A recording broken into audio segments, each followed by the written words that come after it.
Shalom, shalom. Barakatham to the nation. Hope everybody's having a good day today.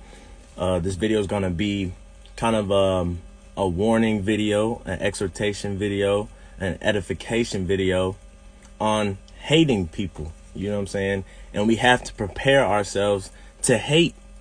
We have to prepare ourselves to hate people that we love, right? We have to prepare ourselves to hate our enemies as well.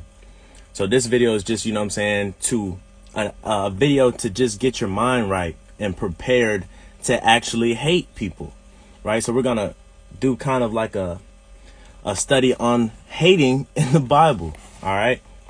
Because, for example, a lot of times you can love somebody so much that you end up hating them. For example, like if you have a boyfriend or a girlfriend, you can love them so much that you end up hating them. How can you do that? You can do that by loving them so much that you take them back after they cheat on you, after they disrespect you, after they do something to you that you just don't like, right? You could love them so much that you stay with them through thick and thin, like you should. You know, you should be forgiven, right? But we shouldn't be stupid. But however, you can love somebody so much that you hate them.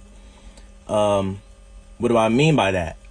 Because if they keep messing up, and your love for them is so strong, you're going to eventually grow a hatred for them, right? You don't want to break up with them, but you have to break up with them. Why? You have to break up with them because you end up hating them. You love them so much, you end up hating them. And that's just a boyfriend or a girlfriend. A lot of us come into the truth and we have arguments with family members, right? And we have arguments with parents. A lot of people have the same reoccurring situation with parents, right? And we know that Christ said that he came to bring division, right? So even with your parents, you can love them so much that you end up hating your parents. You don't want to say you hate them because, you know, we got to keep the 5th commandment, honor thy mother and thy father, but you end up hating them because they just will not stop sinning. They will not stop scoffing and mocking. They will not stop, you know. A prophet is not without honor, right? So let's get that real quick. And Mark, right? A prophet is not without honor, right? This is Mark chapter 6 and verse 4. But Christ said unto them, a prophet is not without honor, but in his own country and among his own kin and in his own house. What does that mean? A prophet is not without honor. That means you're telling your family stop eating pork. That means you're telling your family to start remembering the holy days. You're telling your family, hey, let's get some fringes. And they are mocking and scoffing you. So they're not giving you no honor. They're actually disrespecting you, right? And you love them so much that you're giving them love. You're giving them the commandments, right? For this is how we know we love one another, if we keep the commandments.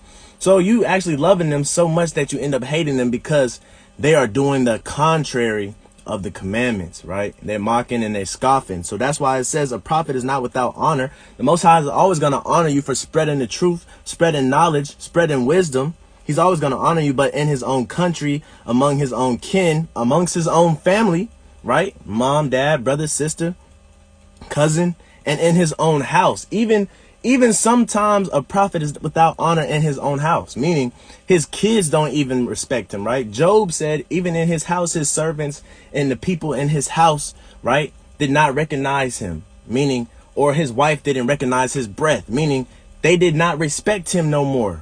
They said, who is this man, right? So you could be a prophet without honor in your own house. You could be with you could have a wife, and your wife, right, if you're a man, your wife could seek counsel from other people. She could think highly of other men, but she doesn't think highly of you. You're without honor. A prophet is without honor, right? But God sees the honor. So you're not without honor with God, right? He's always going to honor you. But so this is talking about, we're going to eventually have to, you know, hate people. So let's get, I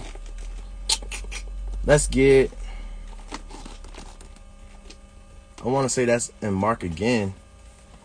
No. Let's go to Luke 14. Luke 14. Luke 14.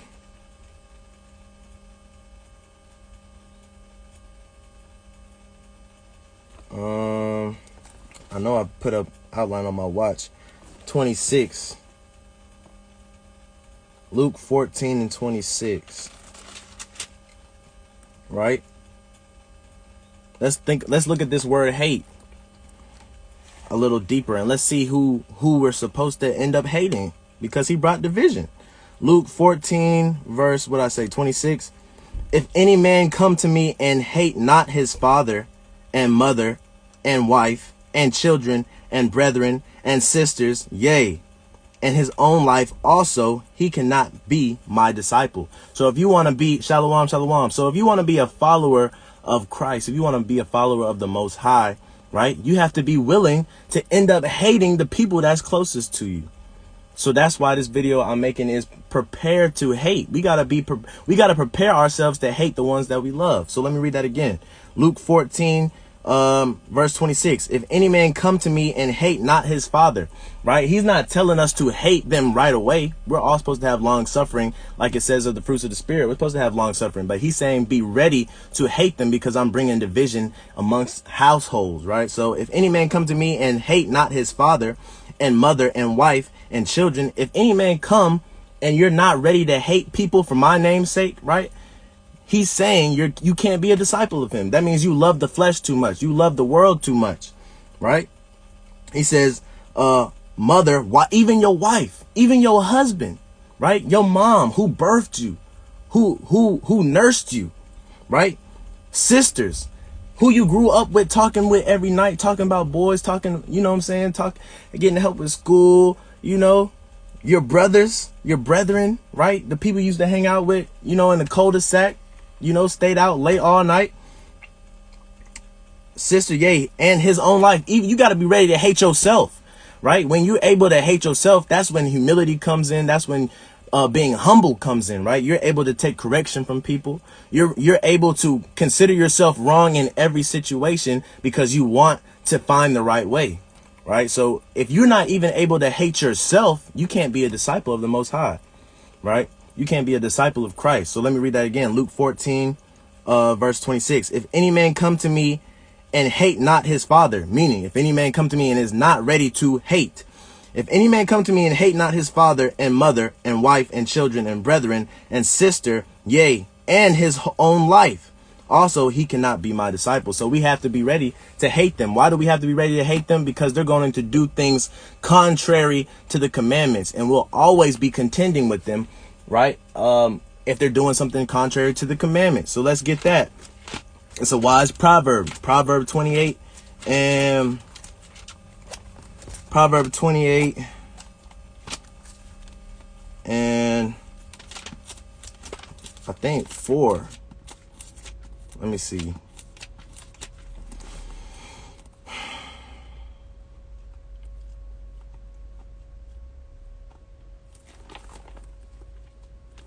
Quick on the sword, Austin.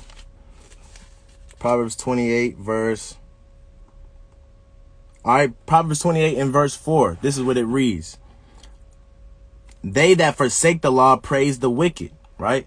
So the people that forsake the law, what does forsake mean? It means to forget it. It means to go the opposite way. It means to leave it alone, leave it by itself, right? It means to flee from, right? So those that flee from the law praise the wicked. They praise eating pork.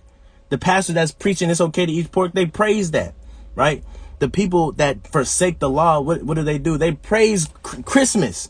You're not in the Christmas spirit. They get upset about that, right? They praise birthdays, right? It's just another it's just another year of life. They praise these things, right? So if they forsake the law, they're going to praise the things of the world. They that forsake the law praise the wicked, but such as keep the law contend with them. So when we prepare ourselves to hate, right? Like it says in Luke 14, hate our mother, hate our father, hate our sister, hate our brethren, right? It's because they do not keep the law. They forsake the law and they love wickedness. So we're always going to contend with them. So let me read that again.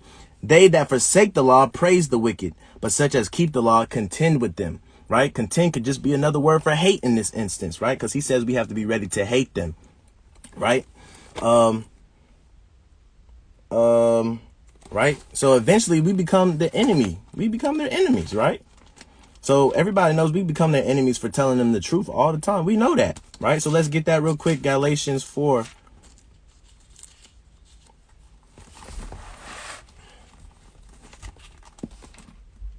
Galatians 4, I think 16.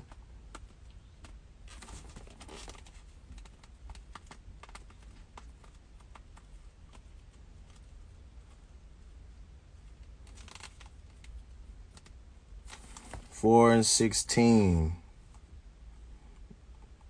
It says, Galatians 4 and 16, am I therefore become your enemy because I tell you the truth? Right? What was that script? The last one was Proverbs 28 and 4. Proverbs 28 and 4. Right? We're always going to contend with those that do not keep the commandments.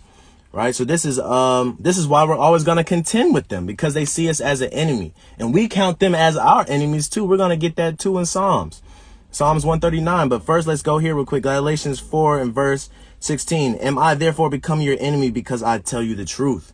Right? So because I tell you the truth, what's the truth? The truth is this, the knowledge and understanding. That's the truth. We know he's the truth and the light, right? So everything, every jot, every tittle in this book is the truth.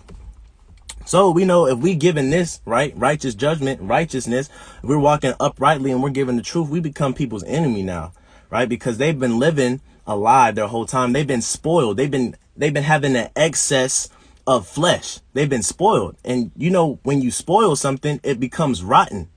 And when it becomes rotten, you can't deal with it no more. You got to throw it in the trash. It's dead. When it's rotten, it's dead. So let me read that again. Galatians 4, verse 16. Am I therefore become your enemy because I tell you the truth? Right? We have to be ready to hate our enemy. We have to be able to hate those that do not keep the law. Right? So if we recapping so far, right? We went first to Mark, where Mark tells us a prophet is not without honor in his own house, his own country, right? Amongst his own kinfolk, he doesn't get honor, right? And then after that, where do we go? We went to Proverbs, I believe. We went to Proverbs 28 and 4, and it says we're always going to contend with those people, right, that do not keep the law. We're going to contend with those people that don't keep the law, right? Because they praise wickedness consequently to not keeping the law. Meaning, if they don't keep the law, they're going to love Christmas. If they don't keep the law, they're going to love pork and you know what I'm saying, eating unclean things, lobster, you know. Also, we went to we went to Luke 14, where it says we have to be ready to hate our brother, our mother, our sister, our brethren, right? Our father. We have to be ready to hate these people. We have to be ready to hate our own self. If we don't hate our own self, if we're not able to hate these people, we can't be disciples, right? We have to be able to hate this flesh, really, because once the kingdom comes, doesn't it say that all will be forgotten? Right? So we have to be able to put down earthly emotion, earthly feelings, right? And do the will of the Father, whether it hurts us or not. So, we become their enemy. Galatians 4:16 says we become their enemy, right? So, hold on. So yeah, what did I say? Psalms 139, right? Let's see how David felt about enemies, right? We become their enemy for telling the truth. So let's see what David says about enemies. How David felt about his enemies, and who David considered to be his enemy, right? And why he considered them to be his enemy. Psalms 139. Psalms 139. Psalms 139. Okay, Psalms 139 and 21. This is what it reads. Do I not hate them, O Lord, that hate thee? Right? How do we know that somebody hates the Lord? Because they don't keep his laws, statutes, and commandments. They don't keep the holy days. They don't keep the dietary laws, right? They don't take the Most High's wisdom and use it. They don't love him. They don't love the stuff that he gave us, right? He gave us the laws of his heart, right? He gave us something that was near to him, the secrets to life, right? He says, if you do these things, every nation will say this is a wise and understanding people, and they'll learn from you. But if you don't do these things, I'm going to curse you because I gave you my heart, right? He gave us all of his heart and we just threw it in the trash. We said, nah, I'll eat what I want to eat. Nah, I'll celebrate what I want to celebrate. Nah, I'll wear what I want to wear. You know, we got selfish. We fornicated, right? Spiritually. So who is the people that do not love God? The people that don't keep his commandments. He says, this is the fear of God. This is how we know we love God, right? If we keep his commandments. So if you don't keep the commandments, you're in error. So let's read that. Psalms 139 and where was I at? 139 and 21. Do not I hate them, O Lord, that hate thee. Do not I hate those that don't keep your law, statutes, and commandments and ordinances? Am I not grieved with those that rise up against thee, right? The people that say you can do this, the false prophets, right? The people that want to scoff and mock, that go into the scriptures, not to find the truth, but to go against the truth, right? The people that rise up against you, LGBTQ, that want to make their own Bible, right? The people that say the Bible's written by man, we can't trust it. People that lean onto their own understanding. The people that say, oh, I know it says that, but God understands. God knows my heart. The people that rise up against God, seek a vision of their own heart, right? He's saying, am I not grieved with them? Do they not vex my spirit? Am I not upset when I hear these vain things? Can I not taste discernment, right? Can my tongue not taste discernment like Job said? So let me keep reading.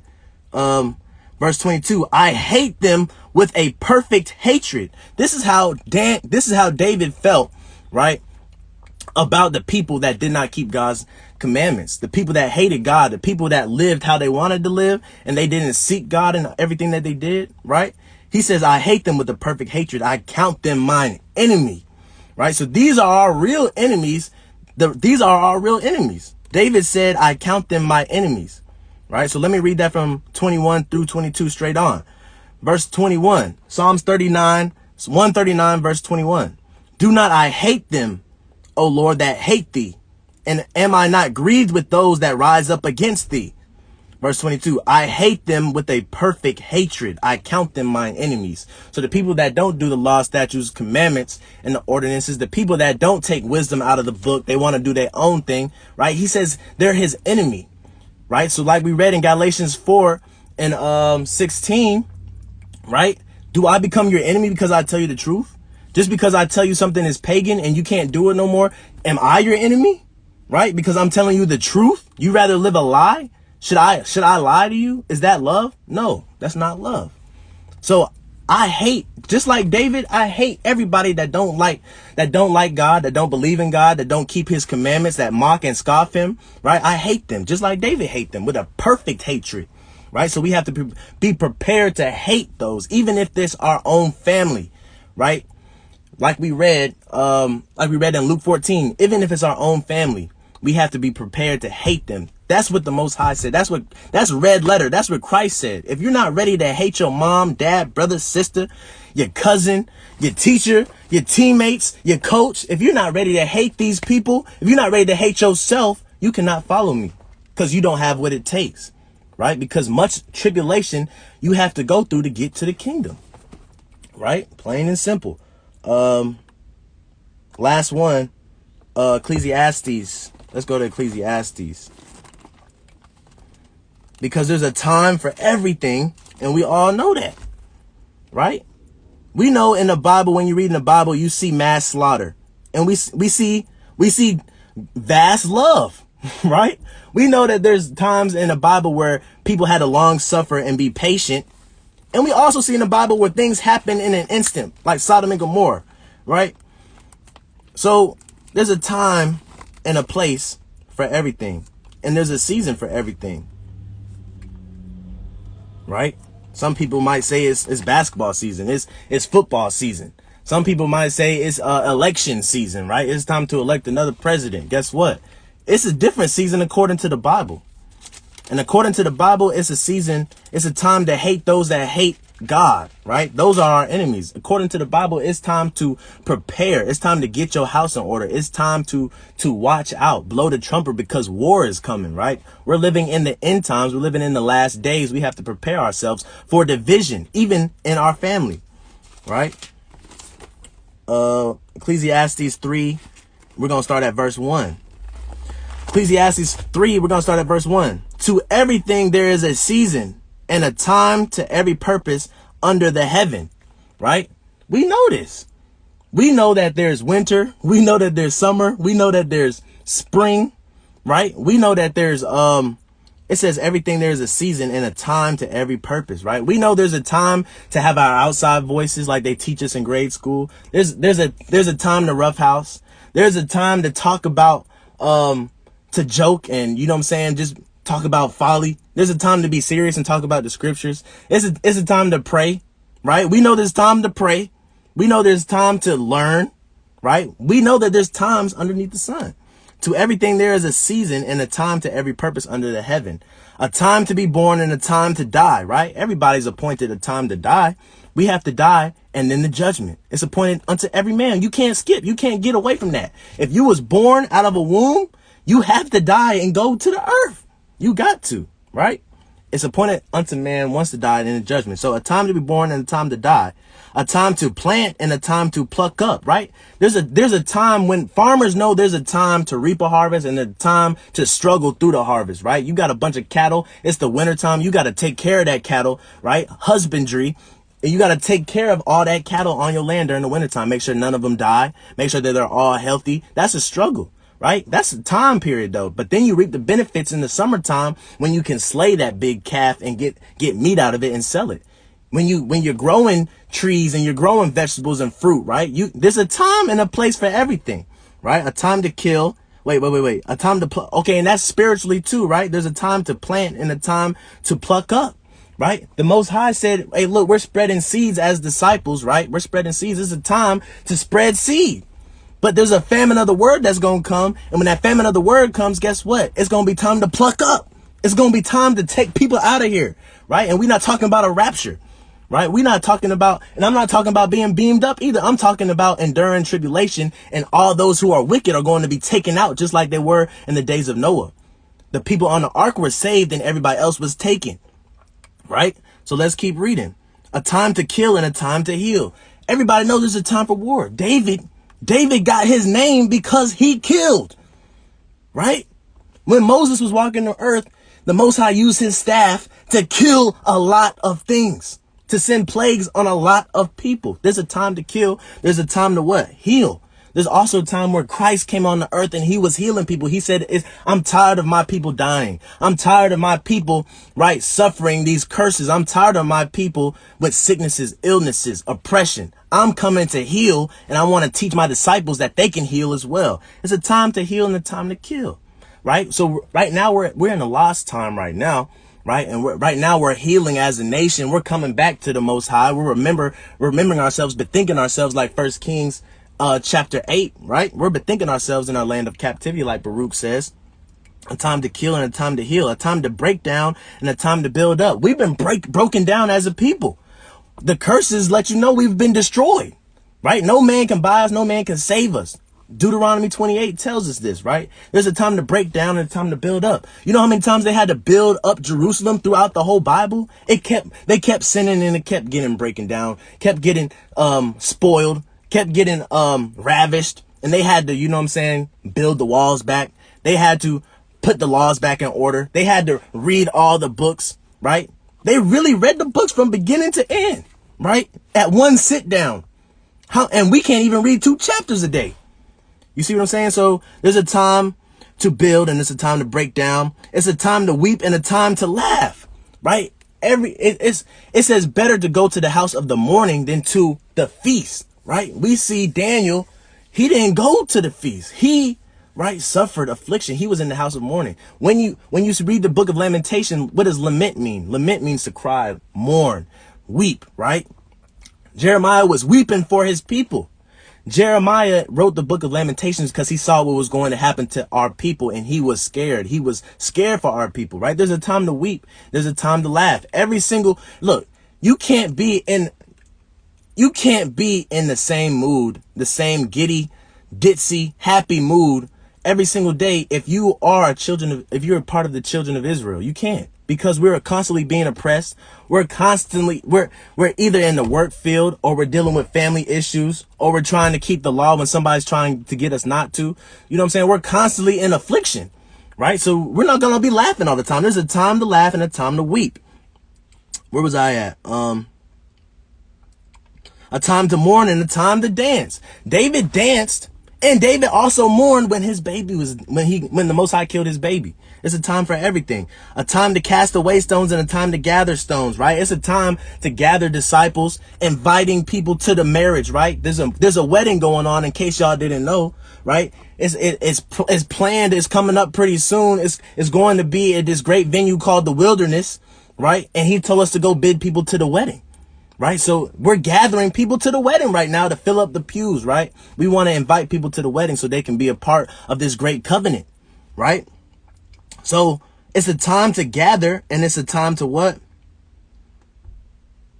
Gather stones together, and a time to embrace, and a time to refrain from embracing. This goes into today's topic as well. You know what I'm saying? We have to prepare ourselves for the time to not embrace people. To the time of division, the time to hate your mom, your dad, your brother, your sister, the time to count those that hate God, your enemy, the time to become your enemy before for telling the truth.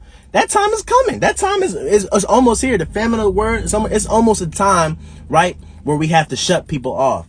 When all hell break loose, like they like to say, right? When the end times come, you can't be friends with everybody. You can't be so compassionate with everybody. And this is why women need a man. This is why women need a head. You know why? Because they get overfilled with emotion, right? They're going to want to help the poor so-called white man on the street. They're going to want to help the poor person that don't keep the commandments, that's knocking on the door, right? You need a strong head that's not emotional, that say, no, we're not doing that. We're not putting our lives in jeopardy. They lost their chance. It's a time not to embrace. That's scripture, right?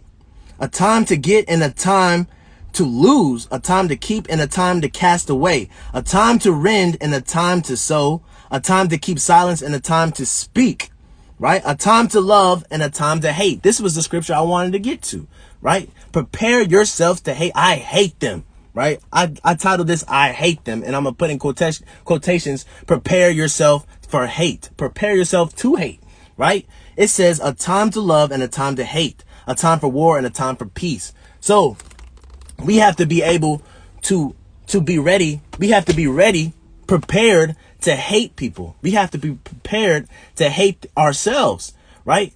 Luke 14 tells us we have to be able to hate those that's close to us and hate ourselves. If we can't do that, we can't be disciples, right? Galatians 4:16 tells us what? It says we're going to become their enemies, right? Because we tell them the truth, because we tell them what they can and can't do according to the word, we become their enemies. Proverbs 28:4 tells us we contend with those that don't keep the law. If you forsake the law, we will always contend with you, right? Ecclesiastes 3 tells us it's a time and a place for everything. And there's a time to hate. David tells us in Psalms 139, what? That I hate them with a perfect hatred, the ones that don't keep your laws, statutes, and commandments, right? So we have to prepare ourselves to hate those that's close to us, right? And I gave the example earlier, you know what I'm saying? You can have a boyfriend or a girlfriend and love them so much that you end up hating them. You love them so, we love our people so much. We want to give them the law, statutes, commandments. We want to make sure that they're woke. We want to make sure they're not sleeping, that they know who they are as a nationality and who God called us to be in the earth and what's going on in the earth. We want them to know that. We love them so much. It says this is how we know we love each other, if we keep the commandments. So that's what we encourage them to do, right? And we end up hating them because they hate the commandments. They don't want to do it. They think it's crazy. They think it's pointless. They think it's self-righteous. They think it's legalistic. They think we're being egotistical. They think we're taking our own interpretation of the Bible. They don't think it's truth. So we become their enemy. They become our enemy, and we have to be prepared to hate those people. Just like David said, he hated those people. David said he was grieved with those people. So much grieved that we have to split away. Light can't be with darkness. What fellowship does light have with darkness? Right? We can't stay together. We can't. So, this video is just, you know what I'm saying? Prepare yourself to hate. If you got friends that's still teeter-tottering and they still mocking and scoffing, separate yourself from them. It's that time to not embrace people right now. You dig what I'm saying? Get your mind right. Put your lamp where everybody can see it. Don't put it on a shelf or under a basket. You dig what I'm saying? Let your light shine and keep the law, statutes, and commandments. With that, I'm going to say shalom. Y'all have a good night. I'm going to try to keep these videos coming. I know I took a break, but you know what I'm saying? Your boy's trying to get back to it, right? Y'all stay zealous for the law and follow after Christ. Khan.